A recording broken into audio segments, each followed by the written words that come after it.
A millionaire with only 7 days left to live bought a girl who was being sold by her own mother and took her home. The next day, he was shocked by what the girl was capable of doing. Emma was sitting on the cold floor of the apartment, silently playing with a doll that had lost almost all its hair. The 8-year-old girl had learned to make herself invisible, especially when her mother was in a bad mood. The small apartment smelled of cigarettes and old food, with clothes scattered over the cheap furniture and dirty dishes piled up in the sink. The woman was lying on the old sofa, painting her nails red while watching a talk show on the television with the volume turned up high. She completely ignored her daughter's presence, as she did most days. "Emma, go get my cigarette from the kitchen," the woman ordered without taking her eyes off the screen. The girl quickly got up and ran to the kitchen, her bare feet making noise on the cold floor. She grabbed the pack of cigarettes from the table and ran back, handing it to her mother with a careful movement so as not to disturb the still wet nail polish. The woman took the cigarette without even looking at Emma, lit it, and took a deep drag. The phone on the coffee table began to vibrate, making noise against the glass surface. The mother looked at the device with irritation, then at Emma, as if blaming her for the inconvenience. "Answer that damn thing," the woman grumbled, blowing smoke in her daughter's direction. Emma picked up the phone and handed it to her mother, who checked the number on the screen before answering. Her eyes lit up in a way that Emma rarely saw, a mixture of greed and excitement that made the girl instinctively back away. The woman sat upright on the sofa, her posture completely changing when she heard the voice on the other end of the line. She began to speak in a sweet and calculating tone, completely different from the harsh voice she used with Emma. Her eyes turned to the girl, studying her from top to bottom, as if seeing her for the first time. "Oh, good that you called." "Yes, I'm interested," said the woman, a strange smile appearing on her face. The mother got up from the sofa and began to walk around the small room, gesturing with her free hand while talking on the phone. Emma remained in the same place, holding the doll against her chest, but something in her mother's behavior made her nervous. The woman stopped walking and turned to Emma, her eyes scanning the girl's body in a way that made her feel like an object being evaluated. The phone conversation continued for several minutes, with the mother asking questions about prices and conditions. "She's 8 years old, well-behaved and intelligent. She won't be any trouble at all," said the woman, pointing at Emma as if presenting a product. Emma felt a chill in her stomach when she heard these words. She didn't fully understand what was happening, but the way her mother was talking about her on the phone was different from anything she had ever heard before. The woman continued the conversation, talking about meeting times and locations, always looking at Emma with that cruel smile that made the girl want to hide. When she finally hung up the phone, she stood still for a moment as if savoring some personal victory. "Finally," she muttered to herself, putting the device in her pants pocket. The mother approached Emma with slow and deliberate steps. "You've grown quite a bit, haven't you? It's time for you to be useful for something," said the woman, her voice low and frightening. Emma couldn't understand what her mother meant, but the tone of voice and the strange look deeply frightened her. The woman stood up and grabbed Emma's arm. The doll fell from the girl's hands and rolled across the dirty floor. The mother dragged her down the narrow hallway to the small bedroom they shared, pushing Emma inside. "Listen carefully to what I'm going to tell you, you useless thing," said the woman, closing the door behind them with a bang. The mother positioned herself between Emma and the door, blocking any possibility of escape. She crossed her arms and looked at her daughter with contempt, as if she could finally show her true feelings without having to pretend. Emma huddled in the corner of the room, hugging her knees to her chest in a defensive position she had learned to adopt when the situation became dangerous. The woman began to speak, but her words came out like blows. "Today you leave here and don't come back. I found someone who will pay good money for you," the woman declared, each word making Emma shrink even more. The girl felt tears beginning to well up, but tried to contain them because she knew that crying only made things worse. The mother came closer, her face contorting into an expression of anger and impatience. She pointed her finger at Emma, her movements abrupt and threatening. "I'm tired of supporting you, of having to worry about someone besides myself. Now I'm finally going to get rid of this burden," said the woman, spitting the words as if they were poison. Emma tried to speak, her voice coming out small and trembling. She asked why she couldn't stay. promised to be quieter and cause less trouble, but her mother just laughed, a harsh, humorless sound that echoed through the small room. She bent down again, meeting her daughter at eye level, her face so close that Emma could feel her breath. "You've never been anything but a burden in my life. Now it's time for you to be good for something," said the woman, grabbing Emma's face with one hand.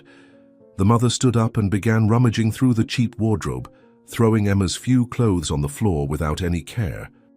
She took the faded pink backpack that was hanging on a hook on the wall and threw it toward her daughter. The backpack hit Emma's chest, who was still huddled in the corner. "Take only the essentials. You won't have much space where you're going," ordered the woman, kicking some clothes toward the girl. Emma stood up slowly, her legs shaking so much she could barely stand. She bent down to pick up the clothes from the floor, her small hands trying to fold them, but trembling too much to do a proper job. The broken doll was in the hallway, along with some old books and a photo of her grandmother who had died 2 years before. The mother stood at the door, tapping her foot impatiently and looking at the watch on her wrist, as if she were in a hurry to get rid of her daughter.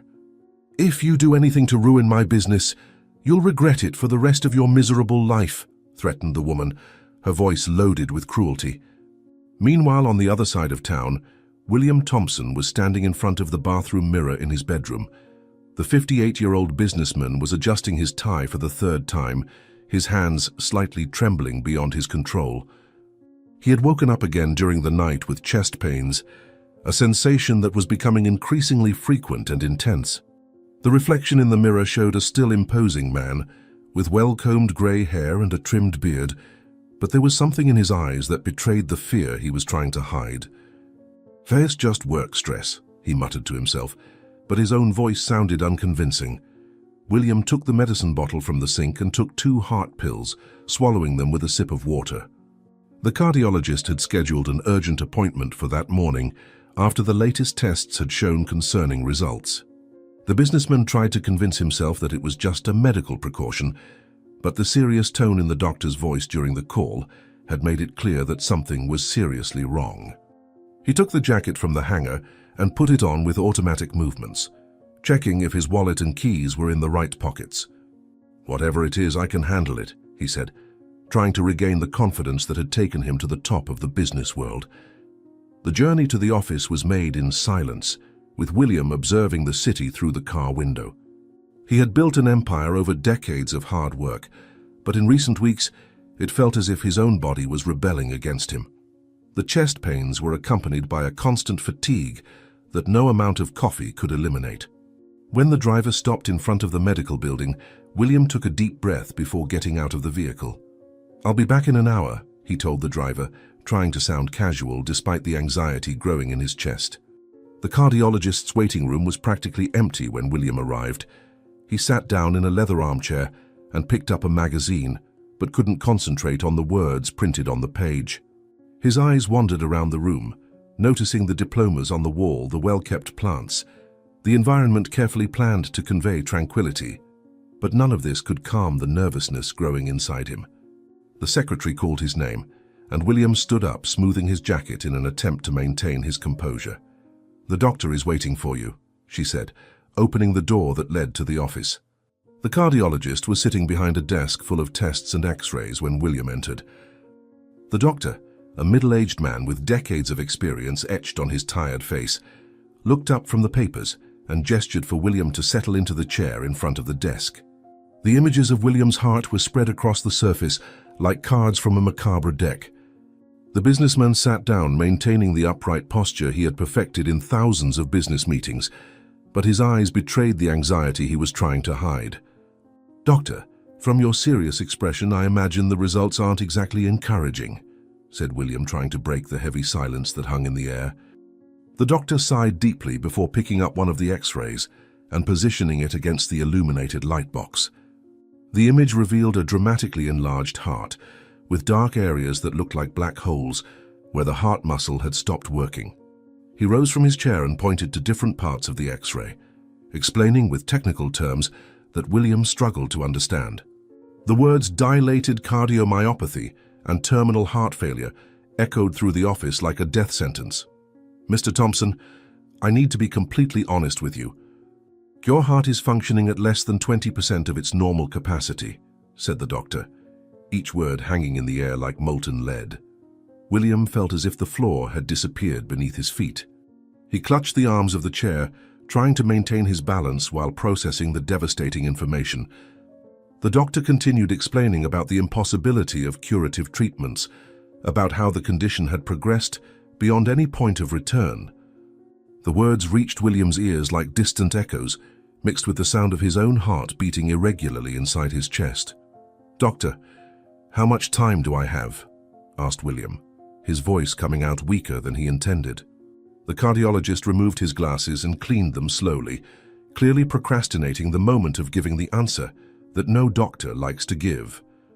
He sat down again in the chair and interlaced his fingers on the desk, looking directly at William with an expression of genuine regret.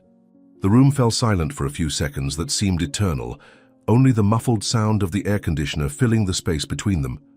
When he finally spoke, his voice was low and laden with professional sadness.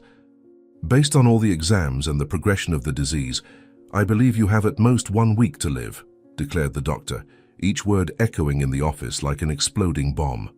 The world seemed to stop around William at that moment. He had faced bankruptcies, betrayals, financial losses that ran into the millions, but nothing in his experience had prepared him to receive his own death date.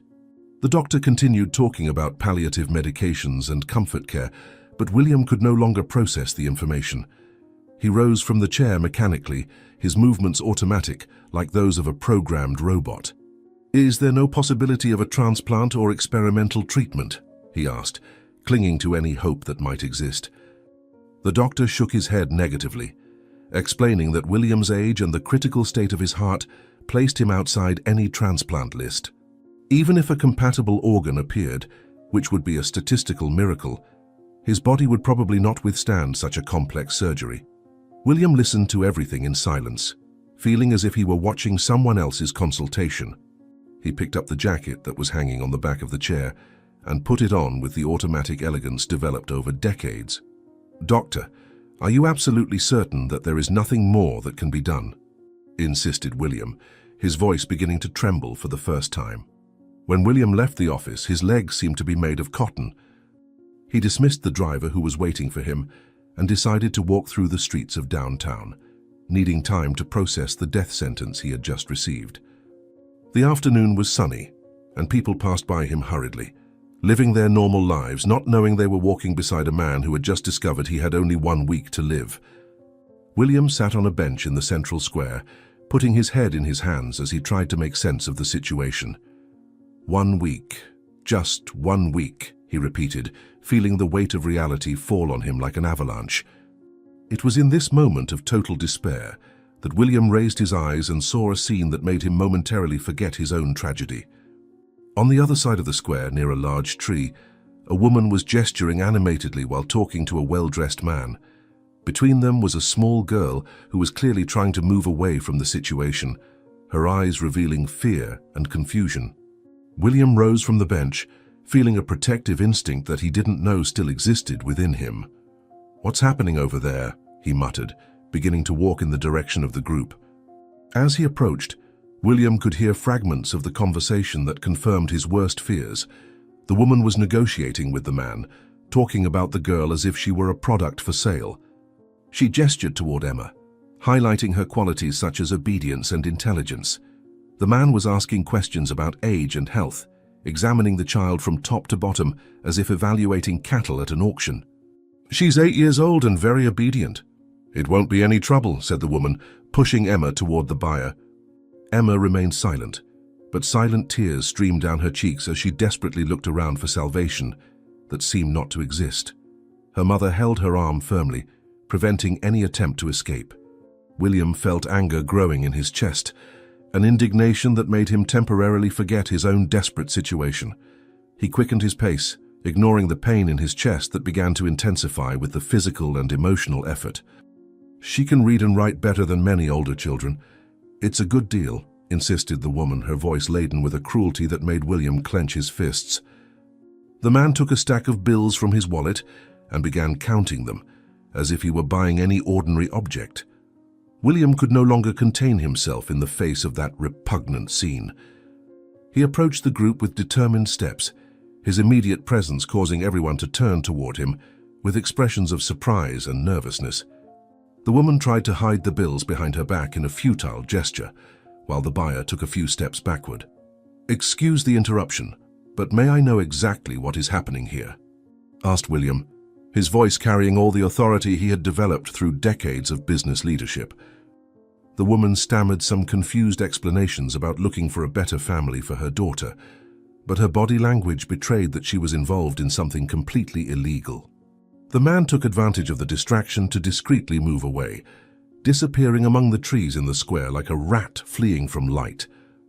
William completely ignored the woman's attempts at justification and crouched in front of Emma, coming to the level of her frightened eyes. The girl observed him with a mixture of fear and desperate hope, as if recognizing in him a possibility of salvation. "What's your name, dear?" asked William, his voice completely softening as he addressed the terrified child. Emma hesitated for a long moment, nervously looking at her mother before responding in a small and trembling voice. She whispered her name while wiping away tears with the back of her dirty hand. William felt his already sick heart tighten even more upon realizing the extreme vulnerability of the girl facing a situation that no child should ever face. He rose slowly, staring at the woman with an expression that made her step back. "How much are you asking for her?" William asked directly, surprising everyone with the question. The woman hesitated, clearly confused about how to respond to such a direct question. William repeated the question more firmly, while taking his wallet from the inside pocket of his jacket. The amount the woman finally mentioned was trivial for someone of his fortune, but represented the freedom and dignity of an innocent child. Without hesitating for a second, he counted out the necessary bills and extended them to the woman, who grabbed them with repugnant greed. "Now she comes with me," declared William, extending his hand to Emma with a gentleness that completely contrasted with the firmness he had used with the mother. The farewell between mother and daughter was quick and brutal in its coldness. The woman didn't even crouch to say goodbye to Emma, only murmured some empty words about it being for her own good, before quickly walking away, counting the money as she went. Emma stood there, lost and confused, holding the pink backpack with one hand while the other remained extended toward William. The businessman felt an overwhelming responsibility fall upon his shoulders. He had 1 week to live, and had just become responsible for an orphaned child. "Don't worry, Emma. I'll take care of you," he promised, surprising himself with the absolute sincerity of his own words. The journey to the mansion was made in relative silence, with Emma observing the city through the car window while William called his housekeeper. He gave precise instructions to prepare one of the guest rooms for the girl, also requesting dinner for 2 people. The mansion was in an upscale neighborhood of the city, surrounded by well-maintained gardens and protected by high walls that guaranteed total privacy. When the car stopped in front of the electronic gate, Emma got out and stood open-mouthed at the size of the property. "Is this where you live?" she asked, her first sentence since leaving the square. William led her through the main rooms of the house, observing her reactions with a sad smile that mixed pride and melancholy. The library impressed Emma more than any other room.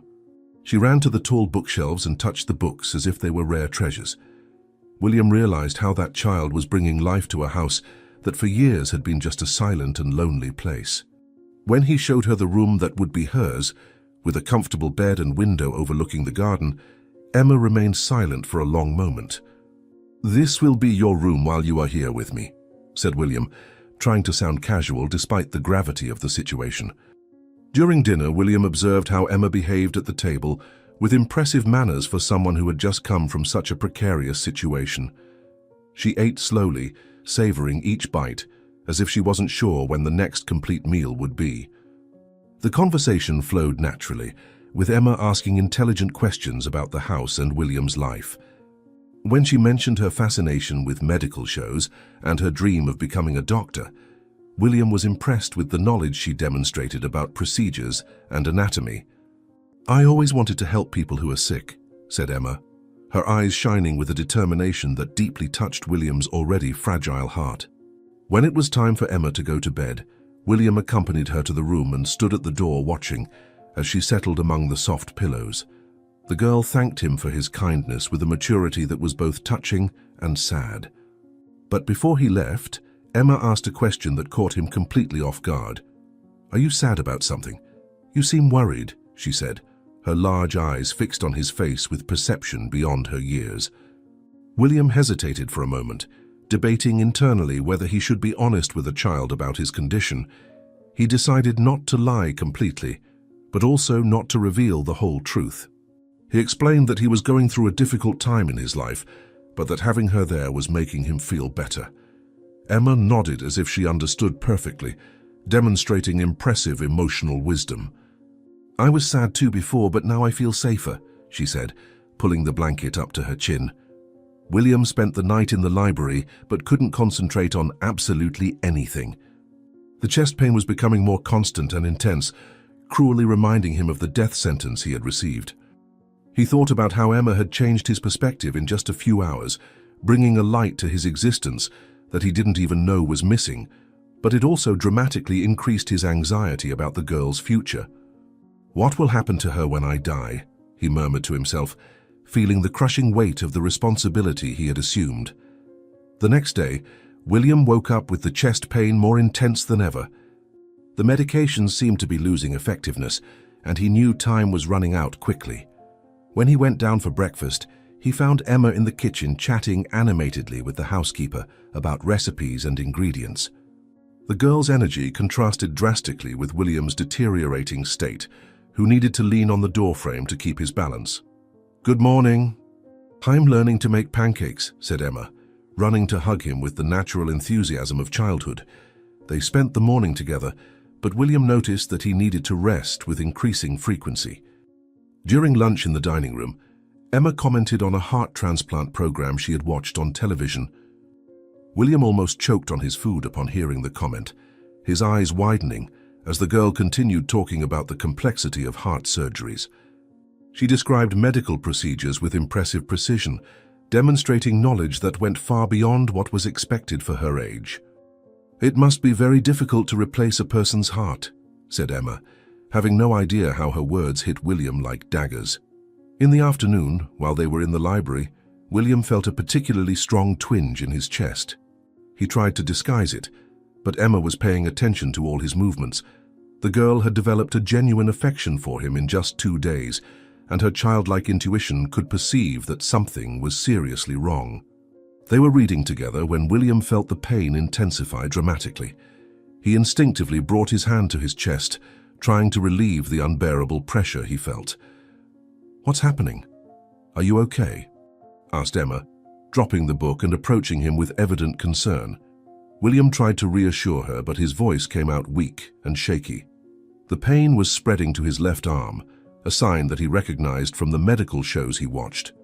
Emma noticed how he was sweating and breathing with difficulty, her basic medical instincts triggering alarms in her young mind. "You need to lie down."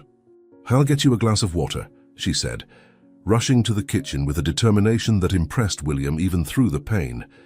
When Emma returned with the glass of water, she found William trying to get up from the library armchair. He was pale and sweating, clearly fighting against a pain that was beyond his capacity to bear. The girl helped him drink a few sips, noticing how his hands trembled while holding the glass. "I think we should call a doctor," suggested Emma, but William shook his head negatively, still trying to minimize the seriousness of the situation. They slowly made their way to the dining room, where William had planned to have dinner with Emma as on previous days. But during the journey, he had to stop several times to catch his breath, leaning on furniture to avoid falling. Emma walked by his side, offering her small arm for support, her eyes revealing a concern that went far beyond her age. When they finally reached the table, William sat heavily in the chair, feeling as if he had run a marathon. "Are you sure you don't want me to call someone?" Emma insisted, gently touching his hand. Dinner began normally, with the housekeeper serving the meal and Emma trying to maintain a cheerful conversation to distract William from his obvious discomfort. But with each passing minute, William's condition visibly deteriorated. He could barely eat, bringing his hand to his chest with increasing frequency. Emma watched every movement attentively, her rudimentary medical instincts warning her that something very serious was happening. "You're in a lot of pain, aren't you?" she asked, her voice laden with genuine concern. William tried to smile to reassure her, but the effort only made his suffering more evident.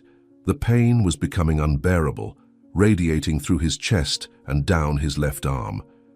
He knew he was reaching the end, that his heart was finally yielding to the disease that had been consuming him for months. Emma rose from her chair so quickly she almost knocked it over. William had stopped breathing. His eyes closed and he collapsed forward, hitting his chest on the dining table with a dull sound that echoed through the room. The plate broke on the floor, scattering food and porcelain shards across the expensive carpet. The girl ran to him, seeing how his face had turned bluish and his hands hung lifeless beside his body. Mr. William, wake up," she shouted, shaking his shoulders desperately, but he didn't respond. Panic overtook Emma when she realized William was no longer breathing. His eyes were closed, mouth slightly open, and no movement of his chest indicated that air was entering or leaving his lungs. The girl had seen this same situation in medical programs she watched with her grandmother before she died.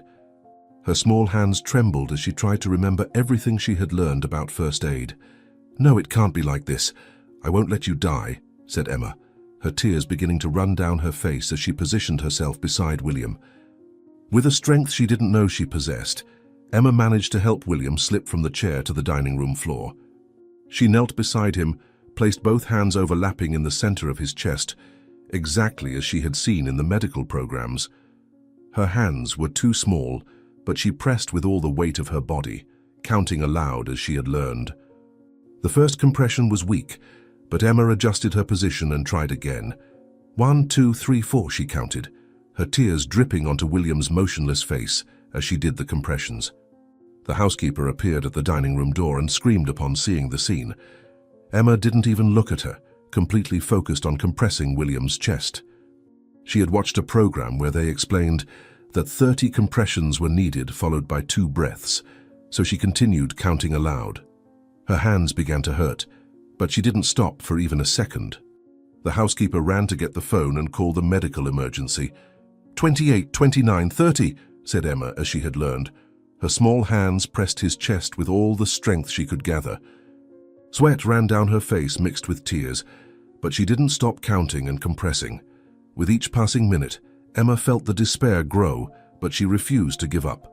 "Please, come back. You promised you would take care of me," she begged between compressions, her voice broken by the physical effort. 3 minutes passed and Emma continued performing cardiac massage with fierce determination.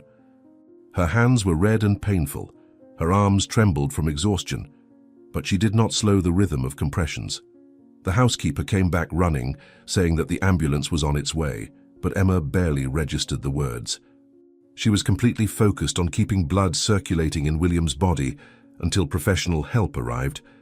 15, 16, 17, she continued counting, her tears falling on his pale face. In the 4th minute, Emma began to feel her strength diminishing, but she remembered her grandmother saying that one should never give up on saving a life. She adjusted her position, took a deep breath and continued the compressions with renewed determination. Her hands were injured, but she ignored the pain. William's face remained bluish, with no sign that he was coming back to life. "Grandma, help me. Tell me what to do to save him," she whispered, looking at the ceiling as if her grandmother could hear her. The 5th minute was the most desperate for Emma. She felt she was losing the battle, that William had really died and that all her efforts were useless. But something inside her refused to accept this possibility. She had lost her grandmother, had been abandoned by her mother, and William was the only person who had shown true kindness to her. Her compressions became more violent, almost angry. "You can't leave me alone! You can't die now!" she shouted, pressing his chest with desperate force. It was in the 6th minute that the miracle happened. Emma was doing the 30th compression of yet another cycle when she felt something different under her hands. William's chest moved on its own, a weak and irregular breath, but a real breath. She stopped the compressions for a second, observing attentively. His eyes twitched slightly, and she heard a low moan coming from his throat. "He's breathing." "He's alive," Emma shouted to the housekeeper, but continued doing softer compressions to keep the heart beating. William opened his eyes slowly, confused and disoriented. He looked at Emma kneeling beside him, her hands still positioned on his chest, tears of relief streaming down her face. He tried to speak but could only emit incoherent sounds. Emma held his hand, squeezing it tightly so he would know he was safe. The housekeeper brought a pillow and placed it under William's head, who was still too weak to move. "Stay still, don't try to talk. The ambulance is coming," said Emma, her voice trembling with emotion and fatigue. The paramedics arrived running in the dining room to find a scene that left them completely astonished.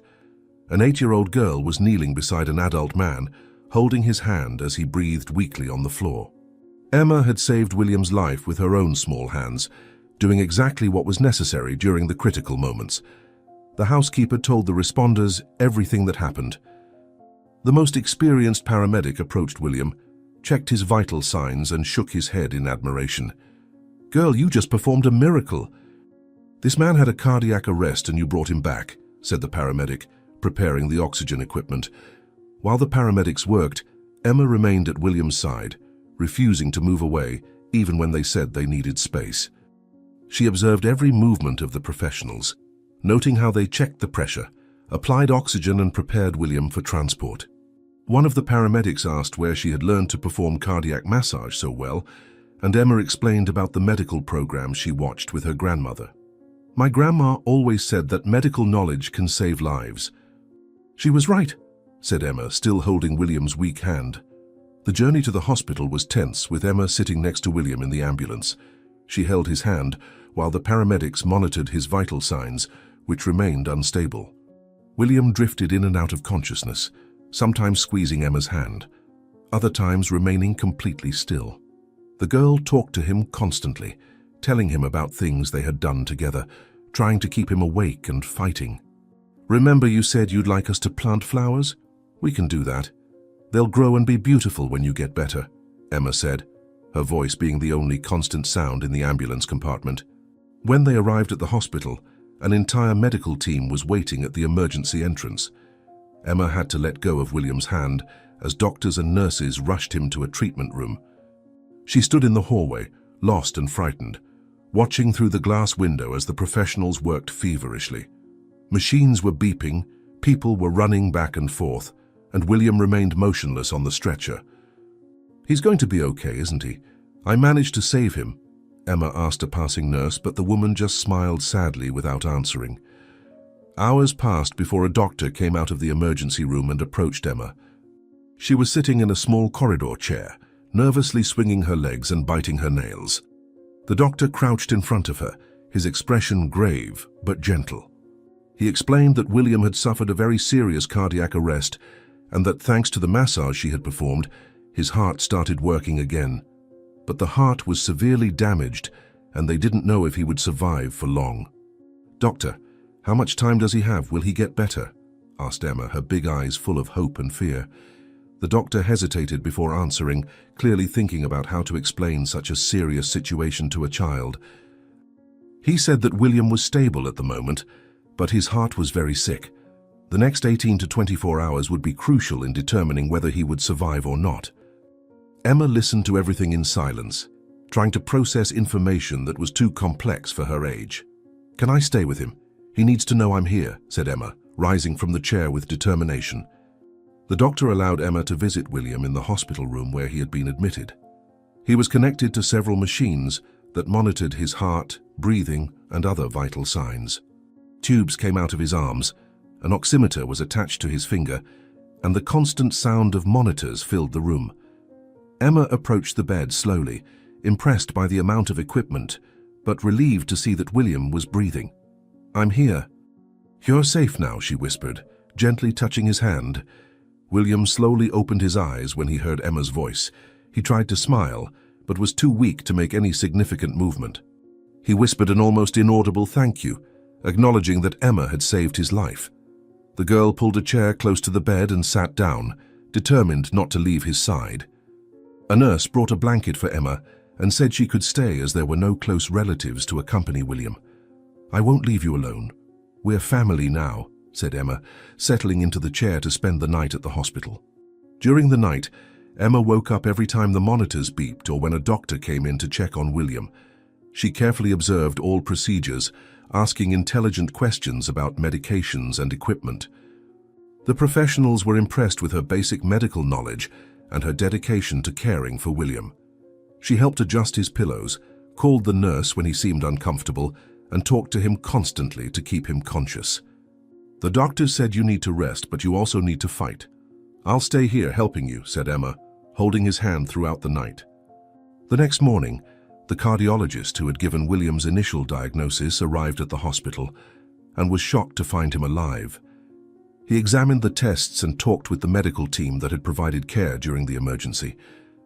Everyone confirmed that William had been clinically dead for 6 minutes and that only Emma's immediate intervention had saved his life.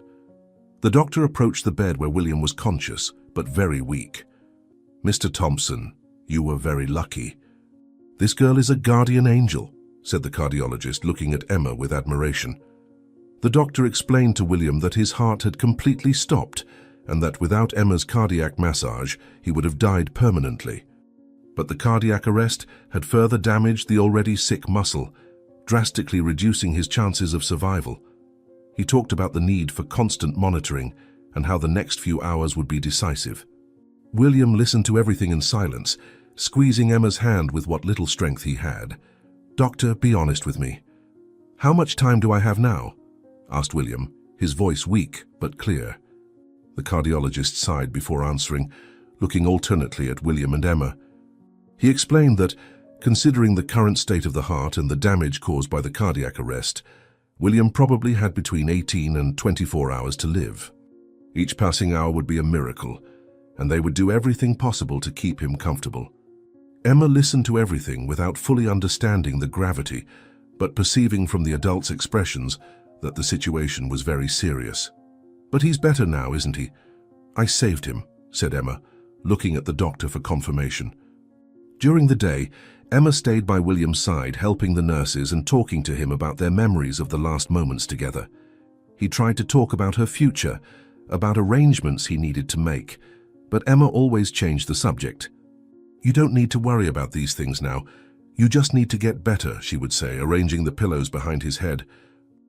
In the late afternoon, while Emma was arranging some flowers that the housekeeper had brought from William's garden, she began to speak casually about her grandmother. She told how Grandma always knew what to do when someone was sick, how she had ancient knowledge about plants and natural remedies. William listened with interest, but was becoming increasingly drowsy because of the medications. "You know, when Grandma had chest pain, she always made a tea with a special herb that grew in her backyard," said Emma, arranging the flowers in the vase beside the bed. Emma continued talking about her grandmother, while William struggled to keep his eyes open. She described how Grandma harvested the leaves of a specific plant, how she prepared the tea with special care, and how she always got better after drinking it. The girl spoke fondly of these memories, not realizing that William was paying less attention each minute. He was too weak to fully process what she was saying, focused only on struggling to continue breathing. "Grandma said this herb was miraculous for the heart. She called it holy thorn, I think," said Emma, but William had already closed his eyes and his breathing was becoming more irregular. William's breathing became even more irregular during the night, forcing Emma to stay awake, observing every movement of his chest.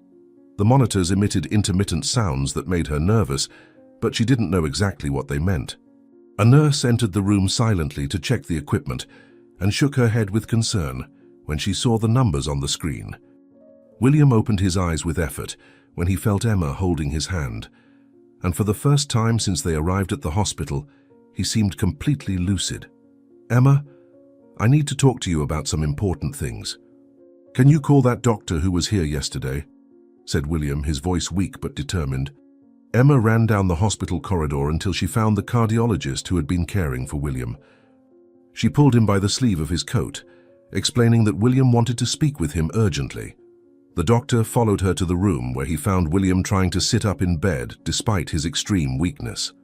He asked for some papers from his wallet, documents he had prepared at home after receiving the initial diagnosis. Emma watched in confusion as William spoke quietly with the doctor about wills and legal guardianship. "What are these papers?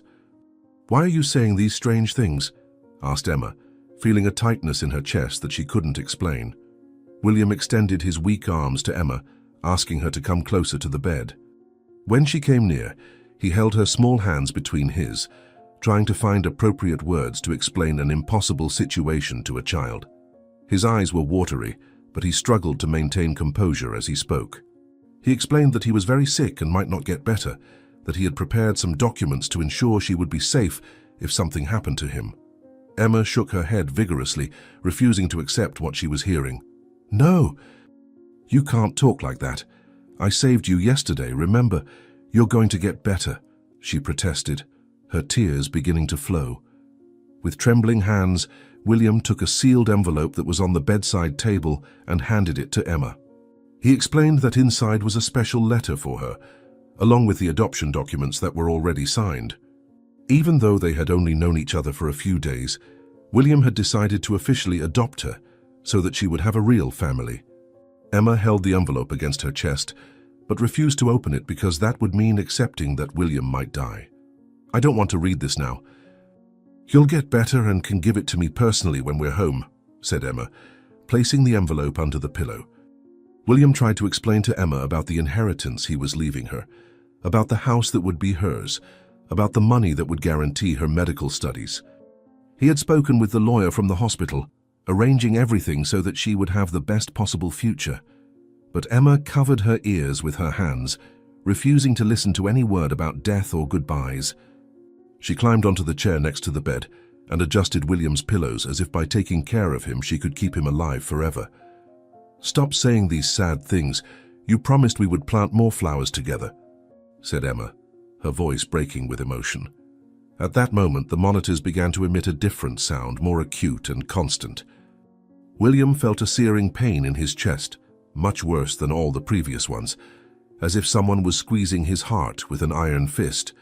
He tried to call Emma, but couldn't make any sound. His eyes widened in terror as he felt his heart racing inside his chest in a completely uncontrolled way.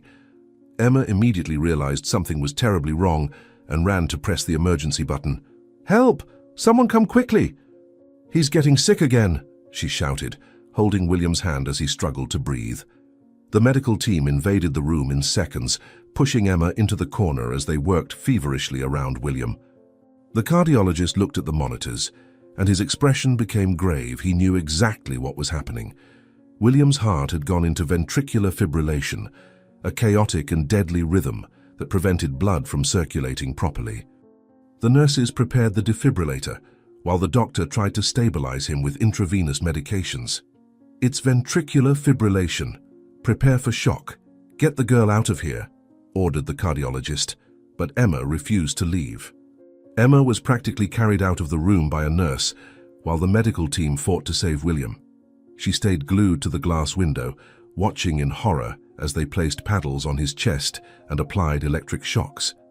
William's body contracted with each discharge, but the monitors continued to show that irregular and dangerous rhythm. She desperately knocked on the window, begging to be let in to help as she had done the night before.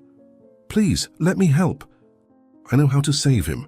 I've heard my grandmother talk about this," cried Emma, but the adults completely ignored her. After 10 minutes of intense attempts, the cardiologist looked at the monitors that still showed the chaotic and dangerous rhythm. The medical team continued working, but he knew that the chances were drastically diminishing with each minute. William wasn't responding to the electric shocks or medications, and his face was becoming increasingly blue. The doctor approached the door where Emma was waiting, but didn't stop the procedures. He just explained that the situation was very serious.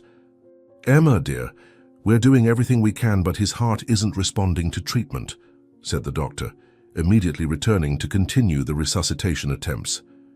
Emma pushed the door of the room and ran in, seeing the medical team still working desperately on William. She screamed not to let him die, that there was still hope, but the nurses tried to hold her back so she wouldn't interfere with the procedures. The cardiologist continued applying shocks and medications, but nothing worked.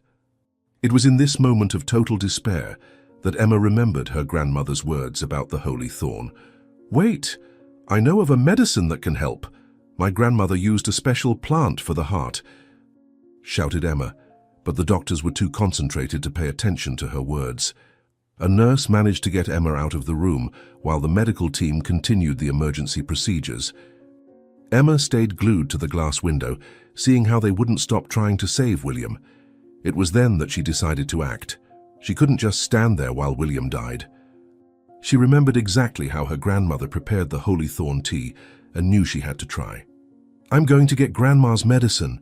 Don't let him die while I'm gone," shouted Emma, running through the hospital corridors. Emma ran through the hospital corridors like a possessed child, going downstairs and desperately looking for an exit to the garden. People tried to stop her, asking what was happening, but she didn't stop to explain. She finally found a door that led to an external area where there were some beds with ornamental plants. Her eyes scanned each bush, each leaf, looking for the plant her grandmother had shown her years ago. "It has to be here somewhere. Hospitals always have medicinal plants in the gardens," she muttered, digging the soil with her bare hands. In the third bed she examined, Emma found what she was looking for. It was a plant with small serrated leaves, exactly as her grandmother had described. She pulled out several branches, remembering how Grandma said the younger leaves were more powerful. Her hands were dirty with soil, but she didn't care. She ran back into the hospital, looking for a kitchen or a place where she could prepare the tea. "Where can I heat up some water? It's an emergency," she asked a cleaning staff member, who directed her to a small pantry at the end of the hallway. Emma found a plastic cup and got hot water from a coffee machine. She put the leaves inside the cup and mashed them with a spoon, exactly as she had seen her grandmother do. The tea turned a greenish color with a strong aroma that she immediately recognized. Her hands were shaking as she ran back to William's room, spilling some of the liquid along the way. "Grandma, if you're in heaven, help this tea work. William is a good person and deserves to live," she prayed silently. When Emma arrived at the room, she found 2 nurses preparing William's body to be taken to the morgue. She screamed for them to stop, explaining that she had brought a medicine that could save him. The nurses tried to explain gently that William had died and that no tea could bring him back. But Emma threw herself on the bed, pushing the women away and positioning herself next to William. "He's not really dead. I'm going to make him better," said Emma, holding the cup with the holy thorn tea. Emma tilted William's head back and tried to open his mouth gently. With careful movements, she dripped a few drops of tea between his lips, massaging his throat so the liquid would go down. The nurses watched in disbelief, not knowing whether they should stop this scene or respect the child's desperation. Emma continued dripping the tea drop by drop, talking to William the whole time. "You have to swallow this. It's Grandma's medicine for the heart. It will make you strong again," she whispered, caressing his face. After managing to make William swallow about half of the cup, Emma settled beside him on the bed and held his cold hand. She closed her eyes and began to pray, asking God, her grandmother, all the angels who might hear to bring William back. The nurses stayed for a few minutes watching, touched by the innocent faith of the girl, but eventually left to give her some moments of privacy. "If you come back, I promise I'll study medicine hard to help other people like you. Please don't leave me," begged Emma. Minutes passed in total silence. Emma remained lying next to William, her head resting on his shoulder, listening to the nothingness where heartbeats should be. Suddenly, she felt something different. It wasn't sound, but an almost imperceptible vibration in his chest. She quickly raised her head and placed her ear over William's heart. For a few seconds she heard nothing, but then came a weak, irregular, almost non-existent heartbeat. "I heard it. I heard your heartbeat," shouted Emma, running to press the emergency button. The cardiologist came running to the room, expecting to find Emma in an emotional crisis. Instead, he found her pointing to William and insisting that his heart had started beating again. The doctor approached skeptically, placed the stethoscope on William's chest, and his face transformed from disbelief to total shock. There was indeed a heartbeat, weak and irregular, but definitely present. He urgently called the nurses to reconnect the monitors. "This is impossible. He was clinically dead," muttered the doctor, checking William's pulse in his neck. The monitors began to show signs of cardiac activity, weak but regular waves indicating that William's heart had really started working again. The medical team gathered around the bed, checking and rechecking the equipment to make sure there was no error. Emma remained by William's side, holding his hand and whispering words of encouragement. She didn't fully understand what had happened, but she knew that her grandmother's tea had worked. "I told you he wasn't really dead," "Now do you believe me?" said Emma, looking at the doctors with a mixture of relief and triumph. As the minutes passed, William's heart rate became progressively stronger and more regular. His breathing, which had completely stopped, returned slowly but steadily. The cardiologist couldn't believe what he was witnessing. In 30 years of medicine, he had never seen anything like it. He checked all vital signs again, confirming that William was indeed alive. "Girl, I don't know what you did, but a miracle just happened in this room," said the doctor, his voice trembling with emotion. William slowly opened his eyes 20 minutes after Emma had given him the tea. He looked confusedly around the room, trying to understand where he was and why there were so many people around him. His eyes found Emma, who was smiling and crying at the same time. He tried to speak, but his voice came out as a hoarse whisper. Emma approached him, held his hand, and explained everything that had happened. "You died for a little while, but I brought you back with Grandma's tea. Now you have to promise me you'll never leave me again," said Emma, her voice still trembling with emotion. The cardiologist examined William thoroughly, checking reflexes, blood pressure, and cardiac function. All signs indicated that he was stable, despite being very weak. The doctor asked Emma about the tea she had prepared, and she explained about the holy thorn that her grandmother used. The doctor shook his head in disbelief, knowing that from a scientific standpoint this was impossible. "Emma, can you show me exactly what plant you used? I need to understand what happened here," said the cardiologist, still processing what he had witnessed. Emma took the doctor to the hospital garden and showed him the plant from which she had harvested the leaves. The cardiologist examined it carefully, recognizing the holy thorn as a medicinal plant known in folk medicine, but he had never seen anything that would justify what happened. He collected some leaves for analysis, still trying to find a scientific explanation for the impossible. Back in the room, he found William more alert, but clearly confused about how he had come back to life. "Doctor, I remember dying.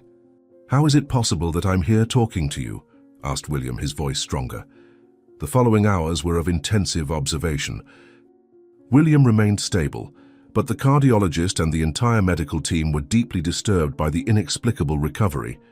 They did new exams, drew blood for analysis, checked and rechecked all equipment. There was no medical explanation for what had happened.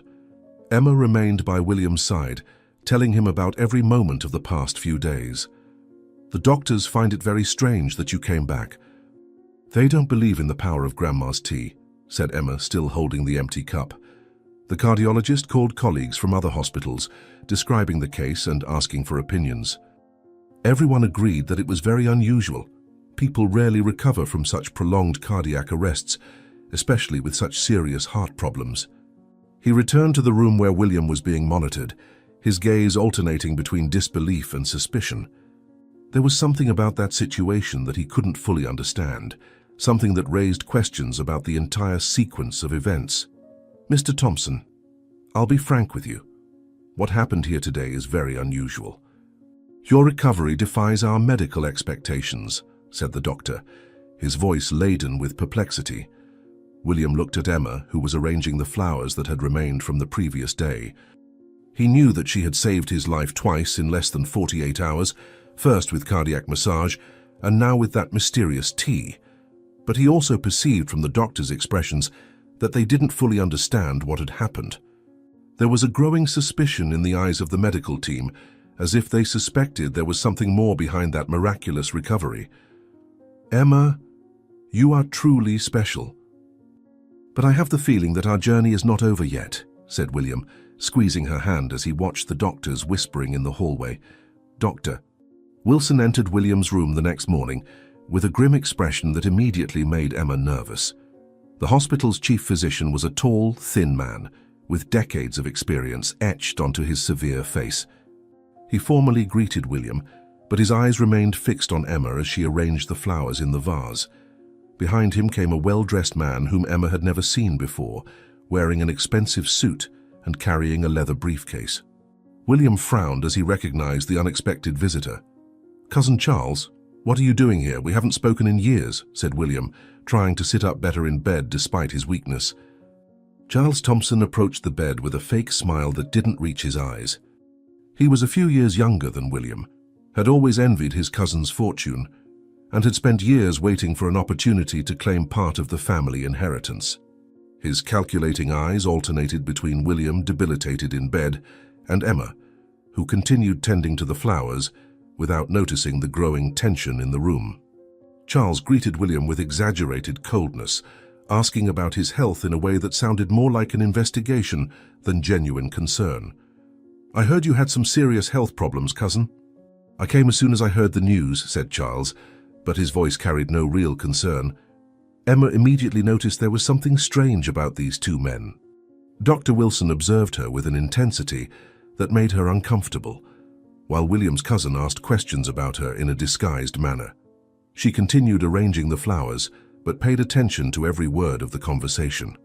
William briefly explained how Emma had saved his life twice, but Charles interrupted with specific questions about the methods she had used. "It's very interesting that such a young child has such advanced medical knowledge. Where exactly did she learn these techniques?" asked Charles, his voice laden with poorly disguised suspicion. Dr. Wilson approached William and began asking technical questions about exactly what had happened during his 2 cardiac arrests. He wanted to know details about what Emma had done, what substances she had used, how she knew exactly what to do in critical moments. William answered honestly, but began to realize that the questions had an accusatory tone. Emma stopped fiddling with the flowers and listened attentively, feeling that she was being discussed as if she were a criminal. "Doctor, why all these questions? Emma saved my life." "She's just a very intelligent child," said William, his voice revealing growing irritation. Charles positioned himself on the other side of the bed, creating an intimidating atmosphere in the small room.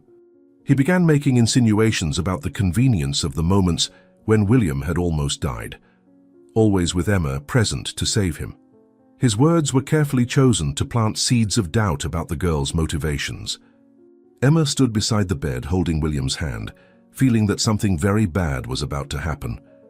"Cousin, don't you find it strange that an orphan child appears in your life just when you're dying, and that she's always present at critical moments?" asked Charles, carefully observing William's reaction. William tried to vigorously defend Emma, explaining how she had been abandoned by her mother and how he had adopted her out of compassion. But Charles continued asking uncomfortable questions about the convenience of the situation, about how Emma would benefit from his death, about the adoption documents that had been signed so quickly. Dr. Wilson supported the suspicions with comments about the medical impossibility of William's recoveries. Emma listened to everything in silence, feeling tears beginning to well up in her eyes. "I just wanted to help him." "Why are you saying these horrible things about me?" said Emma, her voice trembling with indignation and fear. Dr. Wilson opened his briefcase and took out some papers, explaining that he had researched the substances Emma had used. He claimed that certain plants could be used both to heal and to poison, depending on the dosage and preparation. Charles added that it was very suspicious for an 8-year-old child to have such specific knowledge about resuscitation and natural medicine. William tried to counter each accusation, but he was still recovering and confused by the medications and the direction the conversation was taking. "You're being ridiculous! Emma is an innocent child who saved my life." "How can you suggest something so absurd?" protested William, squeezing Emma's hand to reassure her. Charles then revealed his true intentions, mentioning that he had hired a lawyer to contest Emma's adoption and the inheritance documents. He argued that William was not in an adequate mental state to make such important decisions about his fortune. Dr. Wilson supported this theory, suggesting that the cardiac episodes could have affected William's judgment. Emma listened in horror as they discussed her life as if she were an object. "They want to take me away from you. But I didn't do anything wrong. I just took care of you because I love you," said Emma, climbing onto the bed to get closer to William. Cousin Charles continued his argument, saying it was statistically impossible for a child to save someone twice by chance. He insinuated that Emma might have used some substance to cause the cardiac arrests and then pretended to save him to gain his trust and inheritance. Dr. Wilson showed graphs and statistics that allegedly proved the impossibility of William's recoveries.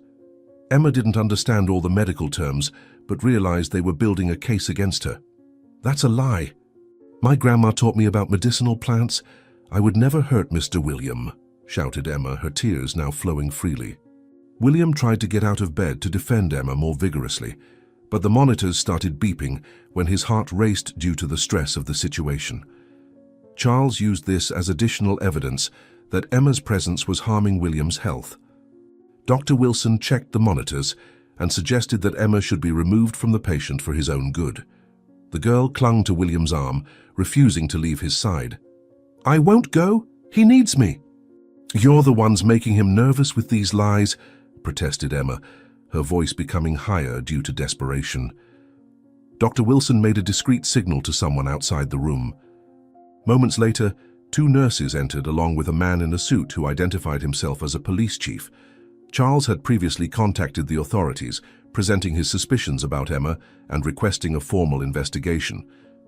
The chief explained that an investigation had been opened regarding attempted homicide and that Emma would need to accompany them to provide statements. William protested vehemently, but the chief said they had a court order. "This is absurd.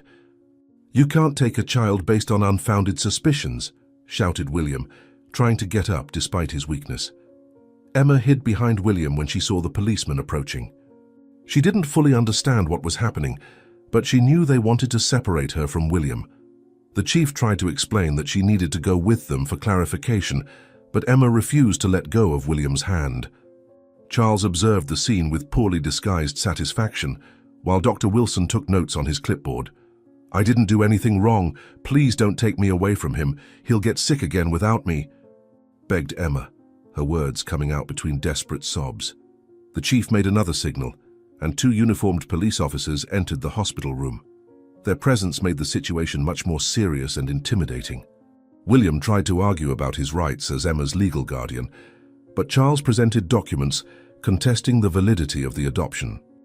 Dr. Wilson supported the police decision, claiming it was necessary to protect both Emma and William during the investigation. The girl looked terrified at the police officers. She had never imagined that one day she would be treated as a criminal. "Mr. William, don't let them take me. I promise I'll be even more careful. I just want to stay with you," cried Emma, clutching his arm with desperate force. One of the police officers approached Emma with small handcuffs, suitable for children. The chief explained that it was standard procedure for criminal investigation cases, even involving minors. William was horrified to see that they intended to handcuff an 8-year-old child, protesting that it was inhumane and unnecessary. Charles argued that Emma could be dangerous, citing suspicions about poisoning. "You can't do this to her." "She's just a frightened child. For God's sake, have compassion," begged William, his tears beginning to flow. Emma was removed from the bed with care but firmness by the police officers. She repeatedly screamed William's name, extending her arms toward him while being taken away. The handcuffs were placed on her small wrists, a metallic sound that echoed through the room like a sentence. William tried to get up to go after her, but the monitors triggered alarms when his heart dangerously accelerated. "Emma, I'll get you out of there. I won't let this happen," shouted William, but a nurse forced him to lie down again to avoid worsening his condition. The hospital corridor transformed into a chaotic scene as Emma was escorted by the police officers. She continued screaming that she was innocent, that she had saved William because she loved him, that she would never harm anyone. Other patients and visitors stopped to observe the unusual situation of a child being arrested. Charles walked behind the police escort, making sure everything was going according to his plans. "I saved him. Why doesn't anyone believe me? I just wanted him to get better," shouted Emma, her voice echoing through the sterile corridors of the hospital. Nurses and doctors observed the scene with expressions of shock and sadness. Many of them had witnessed how Emma had lovingly cared for William and found it difficult to believe the accusations against her. But Dr. Wilson had presented convincing arguments about the medical impossibility of the situations, creating doubts even among the most skeptical professionals. Emma looked desperately at each face, searching for someone who could help her or at least believe in her innocence. "Please, someone help me. I'm not a criminal. I just took care of him because no one else was caring for him," she begged as she was being led toward the exit. William's housekeeper arrived at the hospital at the exact moment Emma was being taken away. She was horrified to see the girl handcuffed and tried to intervene, but was stopped by the police officers. The woman shouted that Emma was a sweet and innocent child, that she had personally seen how she cared for William with genuine love. Charles quickly discredited her testimony, claiming that she was William's employee and therefore biased. "This girl isn't capable of hurting anyone. You're making a terrible mistake," shouted the housekeeper, but her voice was lost in the confusion. Emma was placed in the back seat of a police car, her small handcuffed hands making any movement difficult. She turned to look through the rear window, watching the hospital where William was interned growing distant. Tears streamed endlessly down her face as she imagined how William was feeling alone and with no one to care for him. The officer who was driving tried to console her, saying that everything would be cleared up, but Emma only cried louder. "He'll die without me. Who will take care of him? Who will give him the right medicines?" She sobbed, resting her forehead against the cold window glass. During the journey to the police station, Emma tried to explain to the officers about how she had learned medicine from her grandmother, about how the Brazilian pepper tree tea really worked, about how William had saved her from a cruel mother. But her argument sounded confused and desperate, mixed with tears and sobs. The officers listened with neutral expressions, following protocols and avoiding premature judgments. "My grandma always said plants can heal people." "I didn't know that was a crime. I just wanted to help," said Emma, trying to wipe her nose with her handcuffed hands. Meanwhile, back at the hospital, William was being sedated by doctors to control his extreme agitation. He had gone into cardiac crisis due to the stress of seeing Emma being taken away, and the monitors showed dangerous rhythms. Charles observed from the doorway, satisfied to see that his plan was working. Dr. Wilson administered medications to stabilize William, commenting ironically that Emma's absence seemed to be beneficial for his health. "See how he becomes calmer without her presence." "This confirms our suspicions," said Dr. Wilson, noting observations in his medical chart. William fought against the effects of sedation, trying to stay awake so he could take legal measures to free Emma. He repeatedly asked for his lawyer to be called, but Charles intercepted all attempts, claiming that William was not in a condition to make rational decisions. The cousin had strategically positioned himself as the next responsible relative, taking control over medical and legal decisions. "Cousin, you need to rest." "I'll take care of everything while you recover," said Charles, but his tone was more threatening than reassuring. The police station was a cold and intimidating environment for an 8-year-old child. Emma was taken to a small interrogation room, where she had to wait seated in a chair too high for her. Her legs dangled in the air, and she continued to cry silently. A different detective entered the room with a folder full of papers, preparing to ask formal questions about the case. Emma looked at him with fear, not understanding why she was being treated like a criminal. "Sir, can I call William?" "He will explain that I didn't do anything wrong," said Emma, her small voice echoing in the empty room. The interrogation was long and confusing for Emma. The detective asked complicated questions about plant dosages, about financial motivations, about medical knowledge she allegedly shouldn't have. The girl tried to answer honestly, but her explanations about her grandmother and television programs sounded inadequate in the face of serious accusations. She didn't understand concepts like attempted homicide or intentional poisoning. She only knew she was being blamed for trying to save someone she loved. "I only did what Grandma taught me. She always said that helping sick people was a good thing," repeated Emma, her tears wetting the papers on the table. After hours of questioning, Emma was taken to a special cell for minors. It was a small space with a simple bed and bars on the windows.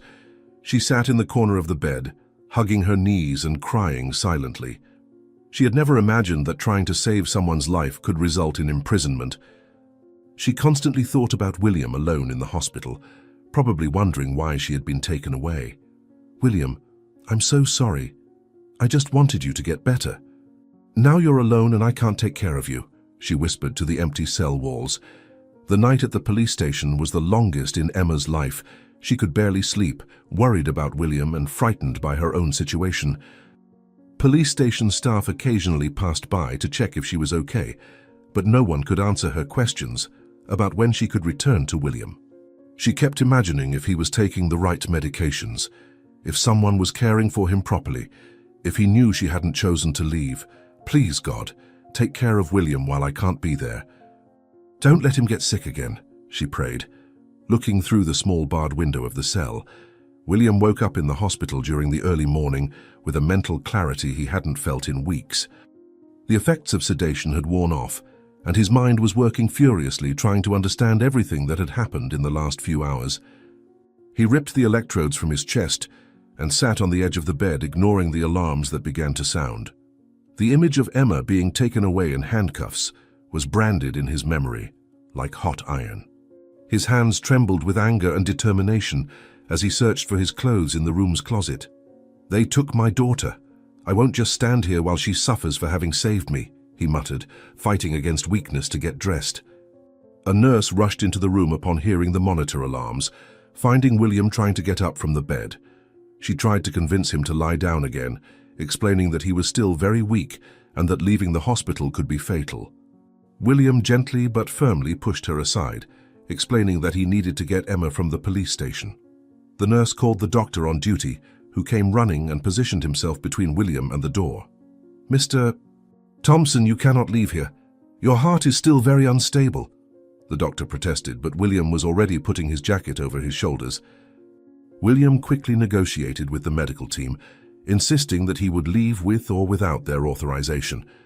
He explained that Emma was unjustly imprisoned and that he was the only person who could save her. The doctor tried to argue about the risks, but William was already walking toward the door. Finally, they reached an agreement. He could leave, but needed to take a portable heart monitor and a nursing technician to accompany him. "If I die trying to save my daughter, at least I'll die doing the right thing. But she won't spend another hour in that cell," William declared, allowing them to connect the portable monitor to his chest. While the technicians prepared the portable equipment, William called his lawyer and asked him to meet them at the police station immediately. He also called a private laboratory, requesting emergency toxicological tests of his blood. Something had clicked in his mind during the night. Emma's words about grandmother's tea, the way his health had gradually deteriorated, the convenience of the recoveries. He was beginning to suspect there was something much more sinister behind his illness. Emma may have discovered something that even the doctors didn't notice. "I need to investigate before it's too late," he thought, clenching his fists with determination. The hospital exit was dramatic, with William walking through the corridors connected to the portable monitor while alarms constantly sounded. The nursing technician accompanied him, carrying a backpack with emergency medications, protesting at every step about the risks of the endeavor. Other patients and visitors stopped to observe the unusual scene. William ignored all the looks and comments, focused only on reaching Emma as quickly as possible. "Sir, your heartbeat is too accelerated. We need to stop so you can rest," the technician insisted, but William continued walking with iron determination. In the hospital parking lot, William found his driver waiting as he had requested by phone. The man was shocked to see his boss connected to medical equipment, but William quickly explained the situation and asked to be taken to the police station with maximum urgency. During the journey, he called various contacts, including toxicologists and medicinal plant specialists. He was building a case to prove Emma's innocence and discover the truth about his own condition. "Director, I need a complete analysis of digitalis in my blood. It's urgent. An innocent child is imprisoned because of this," he said on the phone, his voice laden with urgency. During the trip, William began connecting dots he had previously ignored. He remembered how his heart medications had been changed a few weeks earlier, allegedly for a more modern version that the cardiologist had recommended. Charles had suggested a specific pharmacy, saying he knew the owner and could get a discount. William also recalled how the symptoms had intensified exactly after he started taking the new medications. "Charles always knew about my heart condition. He had access to my medications and knew exactly how to manipulate me," thought William, feeling a mixture of anger and revelation. Arriving at the police station, William caused an immediate uproar. The officers were surprised to see a man connected to medical equipment demanding to speak with the detective in charge of Emma's case. The nursing technician continued warning about the risks to William's health, but he completely ignored the concerns. He identified himself as Emma's legal guardian and demanded to see her immediately, threatening to sue the institution for illegal detention of a minor. "I want to speak with my daughter now," "You have arrested an innocent child based on lies and manipulation," declared William, his voice echoing throughout the police station. The detective responsible for the case appeared quickly, recognizing William as the alleged victim of the murder attempts. He tried to explain the legal procedures and the need to keep Emma in custody during the investigation. William countered each argument with authority, citing legal rights and threatening severe legal consequences. He demanded access to the case files and questioned the evidence presented against Emma. "Detective, this child saved my life twice. The accusations against her are absurd, and I'm going to prove it right now," said William, slamming his hand on the detective's desk. Finally, William was authorized to see Emma in the cell where she was being held. The nursing technician accompanied him, carrying the monitor and constantly checking the vital signs that remained dangerously elevated. When they reached the juvenile detention area, William saw Emma sitting in the corner of a small bed, hugging her knees and staring fixedly at the floor. She looked up when she heard footsteps, and her face lit up when she recognized William.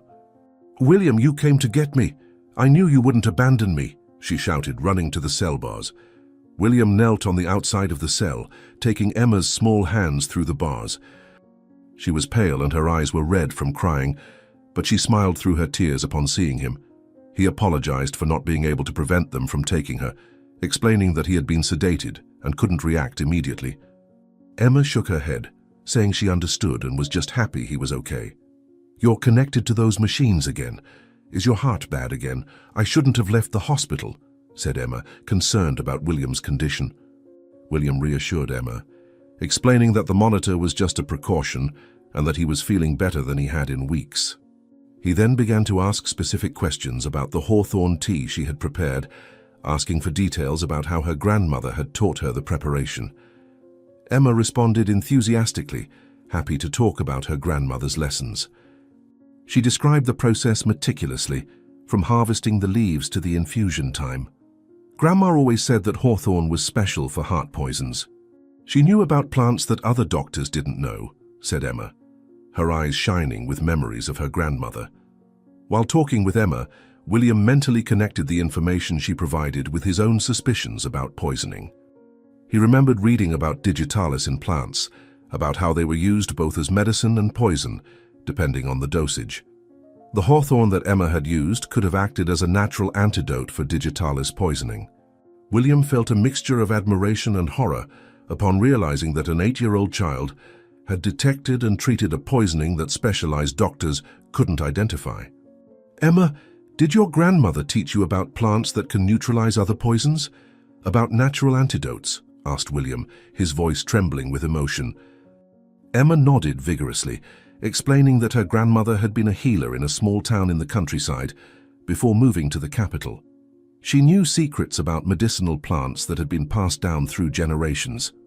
Emma had absorbed this knowledge during the years she lived with her grandmother, watching her treat people in the community with natural remedies. William realized he was witnessing ancestral knowledge that had saved his life in a way that modern medicine couldn't. Grandma always said that nature has a remedy for all poisons that man can make.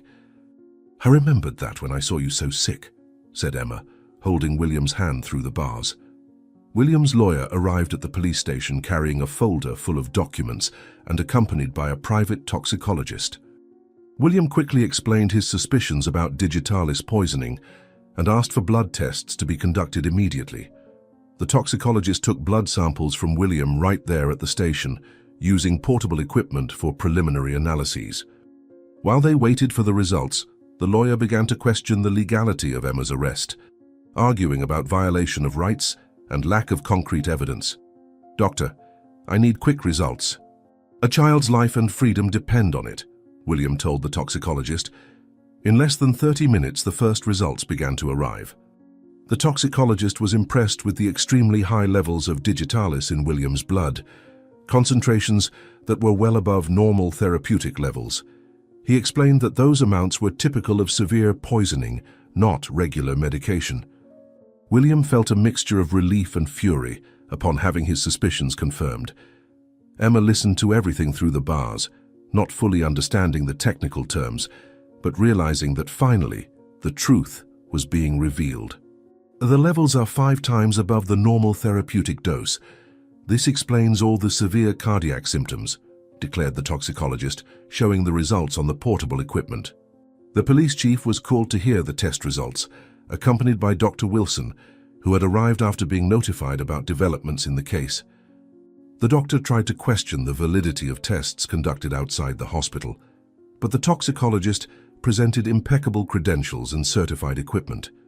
William took advantage of Dr. Wilson's presence to confront him about the incorrect diagnosis and failure to detect the poisoning. Dr. Wilson, for weeks you treated poisoning symptoms as terminal heart disease. How do you explain this medical negligence? Questioned William, his voice laden with accusation. Charles arrived at the station at that moment, apparently notified about developments in the case. He tried to maintain composure, but William immediately confronted him about the falsified medications and gradual poisoning. Charles denied any involvement, claiming he had only recommended a reliable pharmacy. But William was prepared, presenting receipts and documents showing how Charles had personally taken charge of picking up the medications. "Cousin, you calculatingly poisoned me to get my inheritance. And you even had the cruelty to blame an innocent child," accused William, pointing his finger at Charles.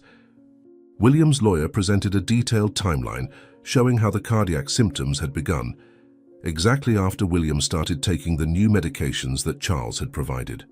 He had also obtained a court order to seal the pharmacy and analyze the medications that were still in stock. Emma observed everything through the bars, beginning to understand that William had discovered who had really tried to hurt him. "William, did you discover who was poisoning you? Is that why the doctors thought you were going to die?" asked Emma, her hands gripping the cell bars. The toxicologist explained to the police chief how the Espinhera Santa had worked as a natural antidote to digitalis poisoning. He described how the plant's compounds were able to neutralize the toxic effects of the heart medication overdose. William added, explaining how Emma had saved his life not only with resuscitation, but also by neutralizing the poison that was slowly killing him. "This child managed to do what an entire medical team couldn't, identify and treat complex poisoning," said the toxicologist, shaking his head in admiration. Charles tried to discreetly leave the police station, but was intercepted by officers who had already been instructed by the police chief not to allow his departure. The evidence against him was rapidly accumulating, and his panicked expression revealed the guilt he was trying to hide. Dr. Wilson was also being questioned about his involvement in the case, specifically about why he hadn't investigated the possibility of poisoning. "Charles, you're not leaving here until you explain how legitimate medications contained 5 times the safe dose of digitalis," said the police chief, blocking the exit. The police chief ordered Emma's cell to be opened immediately. She ran into William's arms, who hugged her tightly despite the wires and equipment connected to his chest. Tears of relief streamed down both their faces as they embraced. The nursing technician warned that the emotion was affecting William's heart rate, but he said he had never felt better. Emma held his face with her small hands, checking if he was really okay. "I knew you would discover the truth." "Grandma always said that truth always comes out in the end," said Emma, laughing and crying at the same time. William's lawyer immediately initiated procedures to prosecute Charles for attempted murder and the police station for illegal detention of a minor. He also began preparing actions against Dr. Wilson for medical negligence and incorrect diagnosis. William held Emma by the hand while signing documents and giving statements, refusing to separate from her again. "Officer, I hope this experience teaches your team to investigate properly before arresting innocent children," said William, his voice firm but controlled. Emma was officially cleared of all charges, with the officer formally apologizing for the traumatic situation she had faced. She held William's hand tightly, still processing everything that had happened. The nursing technician suggested that William return to the hospital for observation, but he said he preferred to go home with Emma. "Now that we know I don't have terminal heart disease, I can recover at home with my daughter taking care of me," declared William, smiling at Emma, who nodded enthusiastically. As they left the police station, Emma asked William if he was really cured or if he would still need special treatments. He explained that he would need a few days to completely eliminate the poison from his system, but that he already felt much better knowing the truth. Emma promised to continue taking care of him and prepare more hawthorn tea if necessary. "William, now that you're not going to die anymore, can we make all the plans we talked about? Plant more flowers and me studying medicine?" asked Emma, swinging his hand as they walked. William stopped in front of the police station and knelt at Emma's height, holding her small hands between his. He looked into her eyes and made a solemn promise that he would never again allow anyone to hurt her or separate them. Emma had saved his life literally and figuratively, and he would spend the rest of his days returning that unconditional love. "Emma, you didn't just save my life. You taught me what it means to have a real family. Now we are inseparable forever," promised William, hugging her as the morning sun shone over them, symbolizing a new beginning for both. The morning sun streamed through the wide windows of the mansion, illuminating the breakfast table, where William and Emma sat chatting animatedly about plans for the day. 3 months had passed since those dramatic days at the hospital and police station, and the transformation in both was remarkable. William had completely recovered his health after the detoxification treatment. His face had a healthy color, and his eyes shone with a vitality he hadn't shown in years. Emma, now officially his adopted daughter, had grown a few inches and gained weight, her constant smile revealing the security and happiness she had finally found. "Dad, today we're going to receive the journalists to talk about the foundation. Do you think we should show them our medicinal garden?" asked Emma, spreading strawberry jam on bread while proudly planning the day. William smiled, hearing Emma call him Dad, a title that still deeply moved him each time he heard it. The adoption had been finalized 2 weeks after the case was closed, with Charles being convicted of attempted murder and Dr. Wilson losing his medical license for serious negligence. Now William dedicated his mornings to working on the foundation he had created in honor of Emma and her grandmother, an organization dedicated to combating counterfeit medications and promoting knowledge about traditional medicine. "Of course we'll show the garden, dear. It's the most important part of our work. People need to see how simple plants can save lives," responded William, taking a sip of the hawthorn tea that Emma prepared for him every morning as prevention. The morning routine of the two had become a sacred family ritual. Emma would wake up early to prepare breakfast, always including some medicinal tea that she had learned to make from her grandmother or that she discovered in her studies. William had hired the best private tutors to teach Emma about medicine, botany, and pharmacology, but she always surprised the teachers with knowledge that went beyond what any child her age should know. They planned each day together, discussing everything from foundation activities to medicine lessons Emma was learning. "You know, Dad, yesterday I dreamed about Grandma. She said she was proud of me for helping other people with medicinal plants," Emma shared, her eyes shining with emotion as she shared the memory of her dream.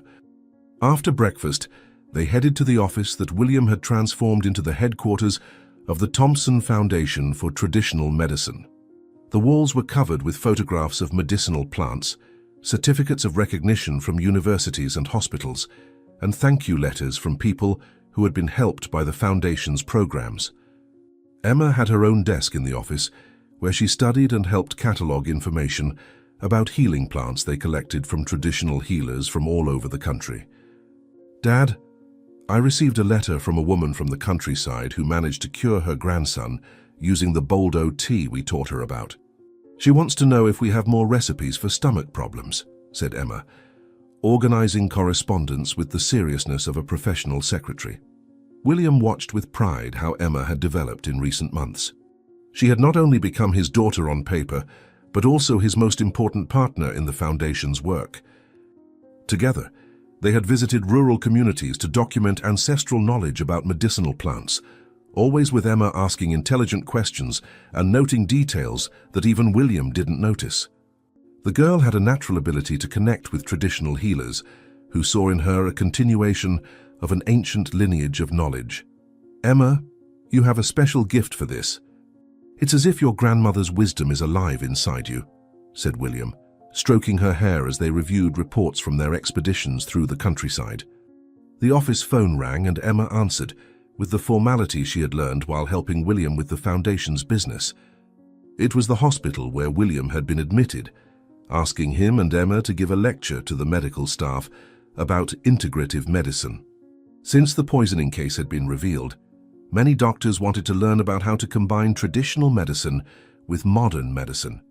Emma carefully noted all the details of the invitation, confirming the date and asking about equipment needed for the presentation. "Doctor, yes, we can bring samples of the plants that saved my father's life. It will be a pleasure to teach about the power of medicinal plants," Emma said on the phone, using impressive vocabulary for her age. After organizing the week's schedule, William and Emma went out to the medicinal garden they had created together at the back of the property. What had started as a small bed had transformed into a true natural laboratory, with more than 50 species of medicinal plants carefully cultivated and identified. Emma knew each plant by its scientific and common name, its healing properties, preparation methods, and appropriate dosages. She ran between the beds, checking the growth of the seedlings, watering those that needed more water, and harvesting leaves to dry and prepare remedies. "Dad, the lemon balm is ready to harvest. Let's make a tea to calm the nerves of the children who are visiting us today," said Emma, carefully choosing the most lush leaves. The housekeeper appeared on the porch to announce that the first visitors of the day had arrived. Every afternoon, the mansion received groups of children from public schools and orphanages to learn about medicinal plants in Emma's garden. The girl had insisted on creating this educational program, saying she wanted to teach other children what she had learned from her grandmother. William watched emotionally as Emma transformed while teaching, her personality blossoming when she shared knowledge that could save lives. "The children are here. Dad, can you help organize them into groups while I prepare the plants we'll use in today's class?" asked Emma, running to get the samples she had set aside in the morning. A group of 15 children between 6 and 12 years old entered the garden accompanied by 2 teachers, all looking curiously at the plants organized in perfect rows. Emma positioned herself in the center of the garden, naturally assuming the role of teacher despite being only 8 years old. She began by explaining how she had learned about medicinal plants from her grandmother, telling stories that immediately captured the attention of the other children. William sat on a nearby bench, observing how Emma managed to make complex concepts seem simple and interesting. "Guys, did you know that many medicines we take at the hospital come from plants like these? My grandma always said that nature has a remedy for almost everything," said Emma, holding a fennel branch and explaining its digestive properties. Emma led the group to the Millionaire ilicifolia bed, the plant that had saved William's life. She told her story in a way adapted for children, explaining how sometimes doctors can't figure out what's making someone sick, but special plants can help. The children listened, fascinated, asking questions about how she had learned to use that specific plant. A small girl asked if Emma had been afraid to give plant medicine to an adult, and she honestly answered that she had been, but her grandmother's memory gave her courage. "People, sometimes we have to trust what our grandparents taught us, even when adults don't believe. Ancient wisdom can save lives," explained Emma, showing how to prepare a basic Millionaire ilicifolia tea. William stood up to help Emma when she began teaching the group about poisonous plants that should be avoided. He complimented her explanations with safety details, emphasizing that children should never use medicinal plants without responsible adult supervision.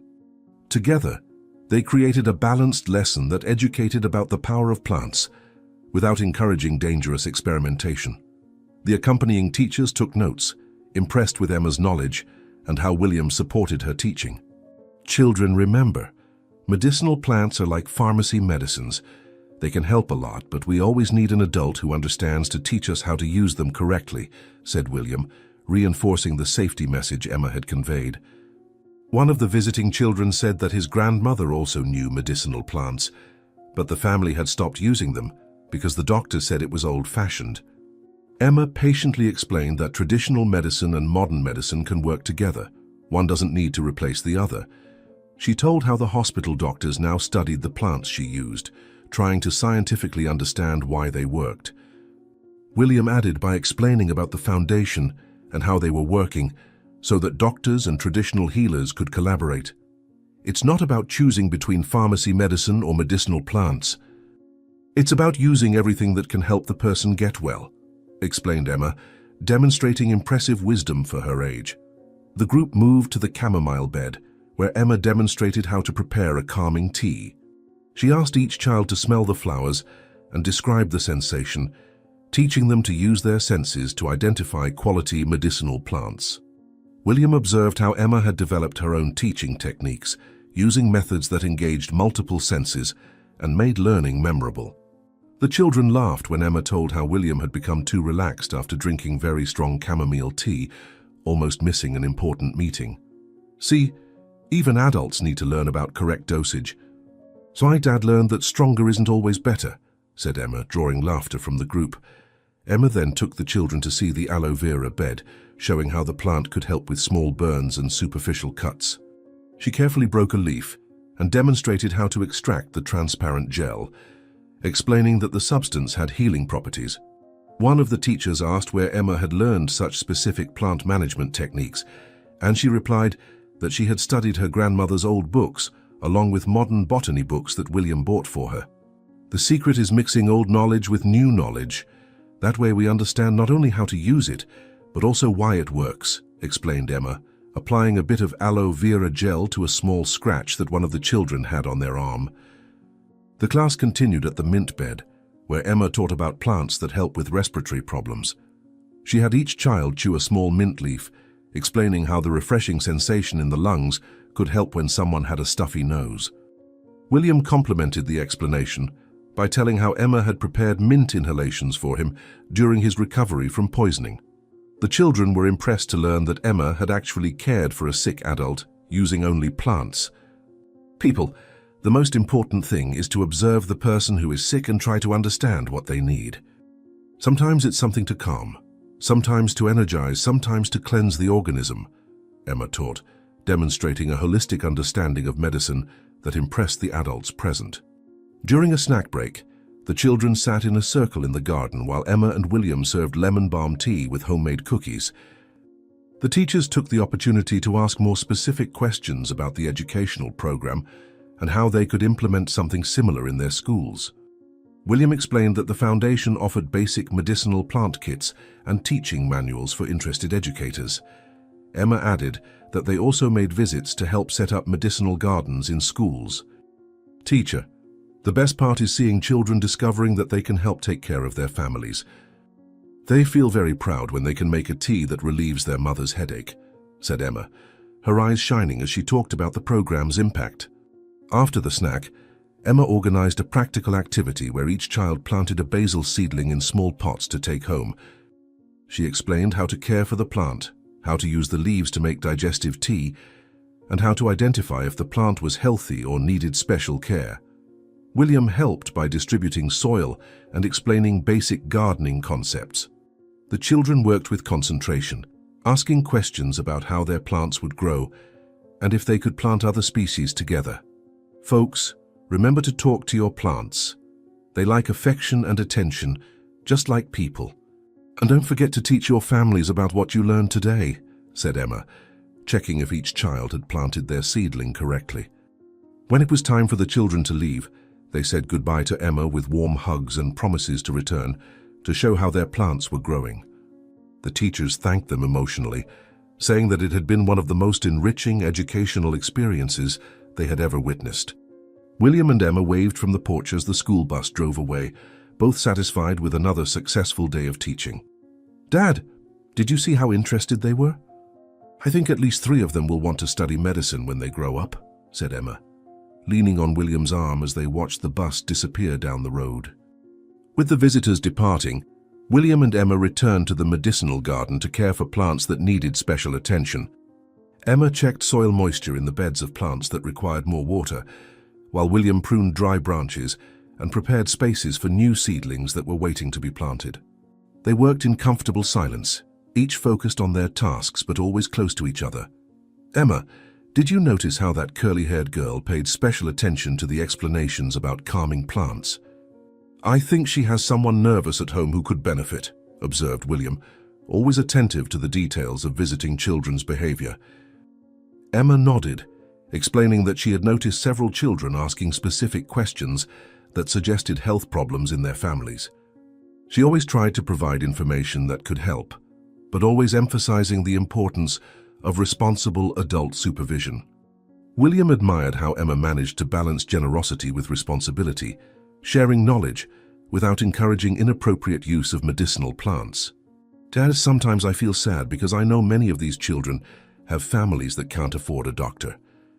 If I teach them about basic plants, at least they can help with simple problems at home, said Emma, revealing a social concern that deeply touched William's heart. While working in the garden, William told Emma about a proposal he had received from a university to create a formal course on integrative medicine. They wanted Emma to participate as a child consultant, bringing the perspective of traditional medicine taught by her grandmother. Emma was excited about the possibility, but worried if she would be able to teach adults who knew much more than her about science. Dear, you have something these adults don't have: direct connection to authentic ancestral knowledge. They need to learn from you as much as you learn from them, William reassured her, reminding her that traditional knowledge had equal value to academic knowledge. Emma took out a notebook where she recorded observations about plant growth and showed William detailed drawings she made of each species, including notes on when to harvest, how to prepare, and what to use them for. Her notes combined information she had learned from her grandmother, knowledge she absorbed from books that William bought, and her own discoveries based on careful observation. William was impressed with the natural scientific methodology that Emma had developed, documenting everything with impressive precision for a child. Dad, I think we should publish a book with these notes. It could help other people who want to learn about medicinal plants but don't know where to start, suggested Emma, flipping through pages covered with valuable information. The sun began to set, painting the sky in orange and pink tones that reflected on the leaves of the medicinal plants. William and Emma sat on the bench they had installed in the center of the garden, from where they could observe all the work they had built together. The garden was flourishing magnificently, each plant growing healthy and strong, some already ready to provide remedies for people in need. Emma, when I look at this garden, I see much more than plants. I see hope growing, knowledge being preserved, and love spreading to help other people, said William, putting his arm around Emma's shoulders. Emma rested her head on William's shoulder, feeling completely safe and happy for the first time in her life. She thought about her grandmother, imagining how proud she would be to see all the knowledge she had passed on, being used to help so many people. Dad, sometimes I feel that Grandma is here with us, especially when we're teaching other people. It's as if she continued to live through the plants and the remedies we make, said Emma, pointing to the holy thorn that shone golden under the sunset light. William looked at Emma and then at the garden they had created, feeling a deep gratitude for everything that had happened in their lives. Despite all the suffering and danger they had faced, those difficult moments had led them to discover a true family and a greater purpose than either of them could have imagined. Emma, do you know that you completely changed my life? Before meeting you, I was just a rich man without a family. Now I'm the father of an extraordinary girl, and we're helping to save lives together, said William, his voice loaded with emotion. Emma smiled and held William's hand, intertwining her small fingers with his. She looked around the medicinal garden they had planted, thinking about all the children who had already visited and learned about the healing power of plants. Dad, you also changed my life. You gave me a family, taught me that I can use what I learned from Grandma to help other people, and showed me that knowledge is better when it's shared, replied Emma, squeezing his hand affectionately. As night approached, William and Emma walked slowly through the garden, checking each plant one last time before going in for dinner. Emma explained to William about small changes she had noticed in the growth of certain plants, always observing details that could affect the medicinal quality of the leaves and flowers. They stopped in front of the holy thorn, the plant that had saved William's life and changed the destiny of both forever. Dad, tomorrow I'll harvest some leaves from this plant to dry. A lady from the countryside asked for help for her husband who has heart problems, said Emma, gently touching the leaves of the miraculous plant. William nodded, knowing that Emma always carefully verified each request for help they received, making sure that people understood how to use the plants properly and when to seek professional medical help. She had developed an impressive sense of responsibility, never promising miraculous cures, but offering natural support that could complement conventional treatments. Emma, your grandmother would be very proud seeing how you use her knowledge to help people with wisdom and care. "You honor her memory every day," said William, observing how the last lights of the day illuminated his daughter's determined face. They entered the house hand in hand, leaving the medicinal garden under the care of the moon and stars that began to appear in the dark sky. In the kitchen, Emma began to prepare dinner while William organized correspondence from the foundation that had arrived during the day. The domestic routine had become a comforting ritual, with each contributing to keep the house running harmoniously. "Dad, I received a letter from a school in another state asking us to visit and teach about medicinal plants. Can we go next month?" asked Emma, stirring a vegetable soup while planning future educational adventures. 2 years after the events that changed their lives forever, William Thompson was sitting on the porch of his mansion, watching Emma play in the garden with 3 other children who had arrived for a birthday party. At 10 years old, Emma had grown into a confident and cheerful girl, her brown hair now reaching her shoulders and her eyes shining with the security of someone who knew she was deeply loved. William smiled as he watched her organizing a game of hide-and-seek, always making sure that the younger children were not left out. "Emma, be careful not to get your new dress too dirty before we cut the cake," he shouted from the porch, receiving a cheerful wave in response. Emma's 10th birthday party was an event that William had planned with special care. He had hired a clown, decorated the entire garden with colorful balloons, and prepared a table full of sweets and savory snacks. More importantly, for the first time since they met, Emma had made true friendships at the private school where she studied, children who visited her regularly and with whom she had built genuine bonds of friendship.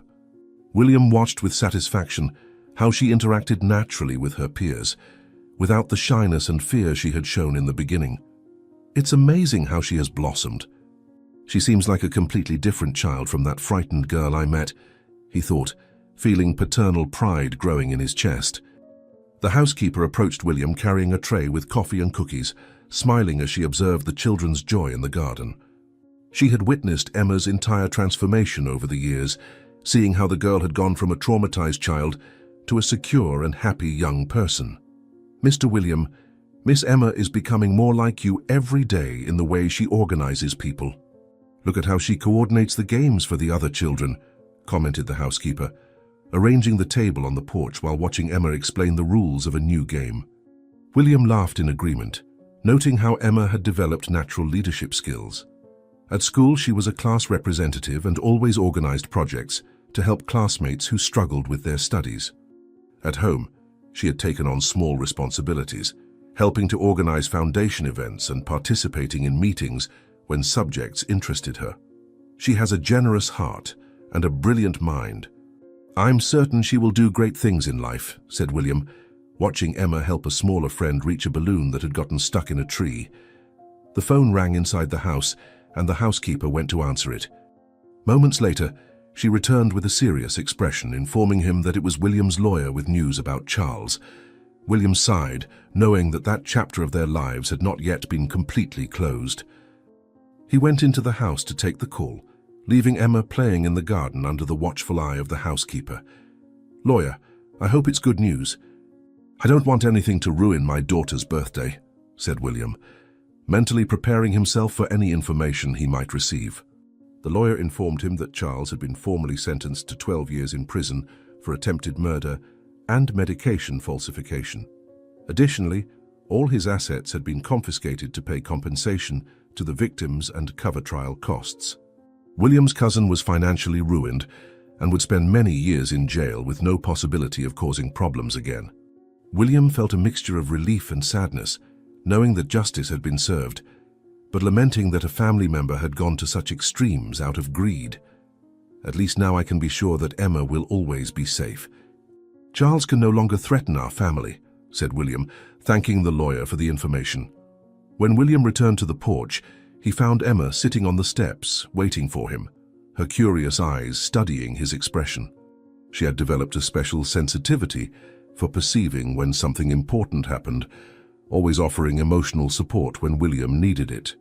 He sat down beside her, explaining in an age-appropriate way that Charles had been definitively punished for his crimes and that they would never have to worry about him again. "Dad, are you sad because he was family, even after everything he did?" asked Emma. demonstrating an impressive emotional understanding for her age. William hugged Emma, explaining that sometimes we feel sad when people who should love us make bad choices, but that didn't mean they should forgive or forget. He emphasized that true family was based on love and mutual care, not just blood ties. Emma nodded understandingly, hugging William back and saying that he was the best father any child could wish for. "I know you protect me from everything, Dad. And I'll always take care of you too," said Emma, sealing a promise that both took very seriously.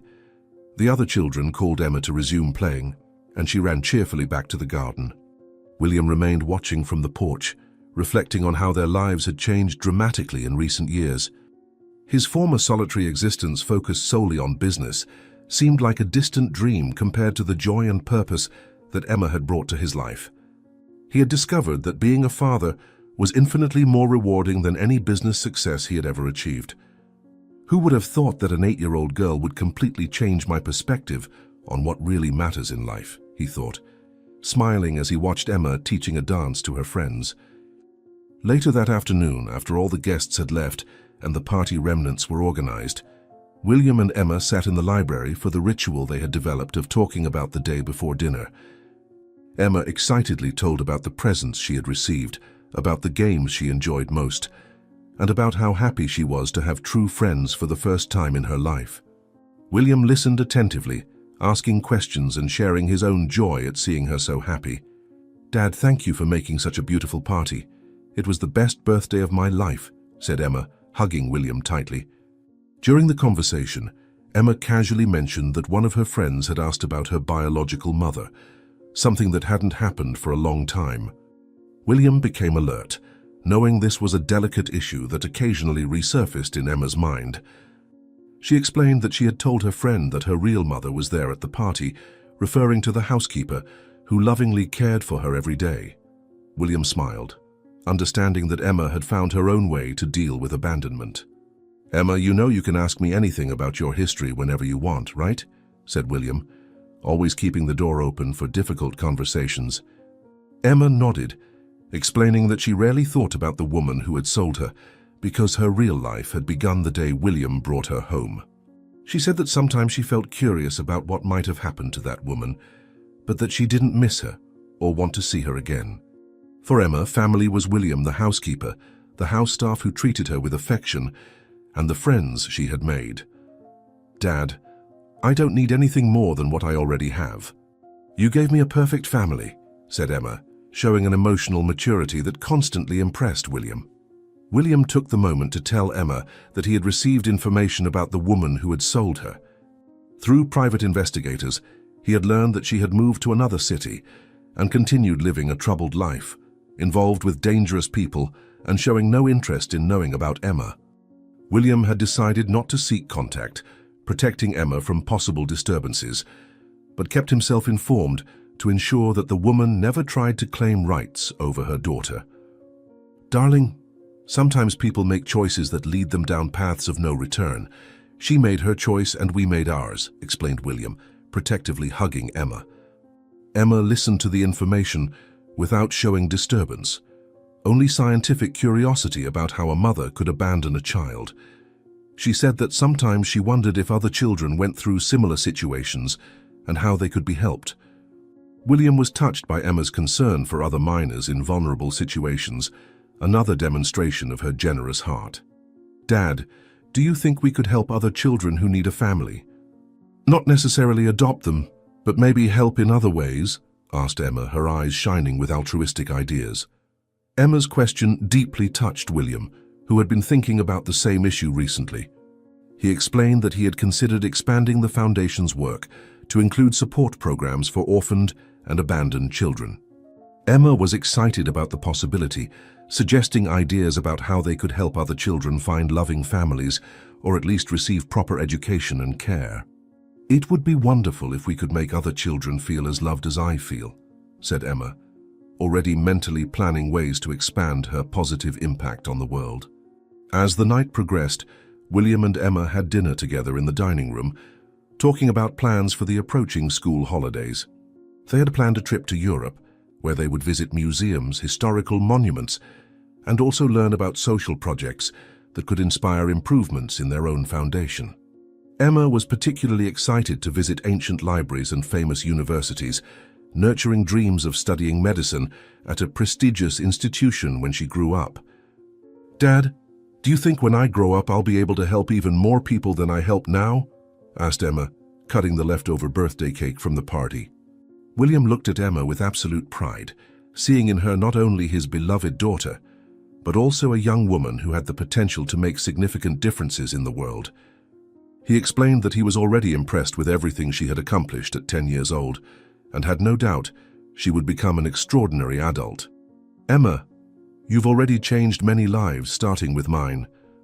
I'm sure your future will be bright and full of achievements," said William, raising his glass of juice to toast to his daughter's future. After dinner, they went up to Emma's room where William helped her organize her birthday presents and choose a book to read before bed.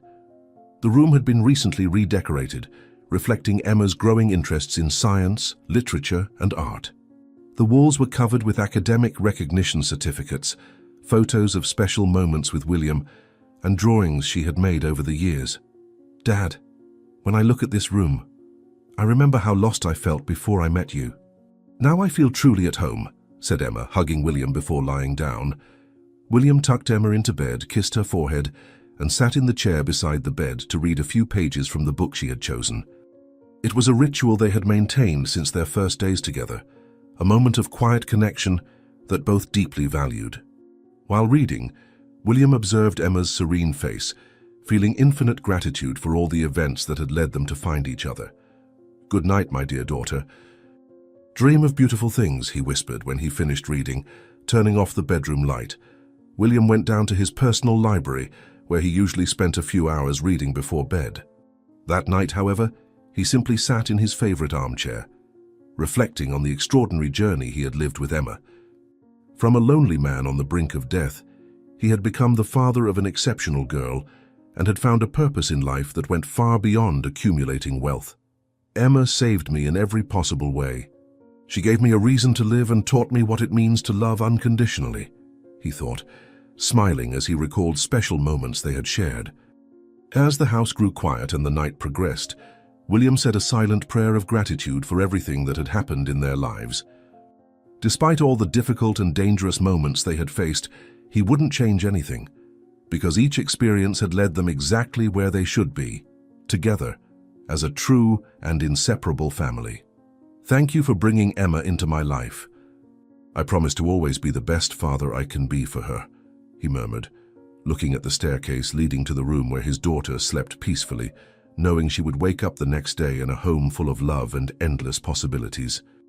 Now tell me in the comments where you're from and tell me, did you like this story? Then subscribe to the channel, leave your like, and check out the next one waiting for you here on the screen. I'll see you there.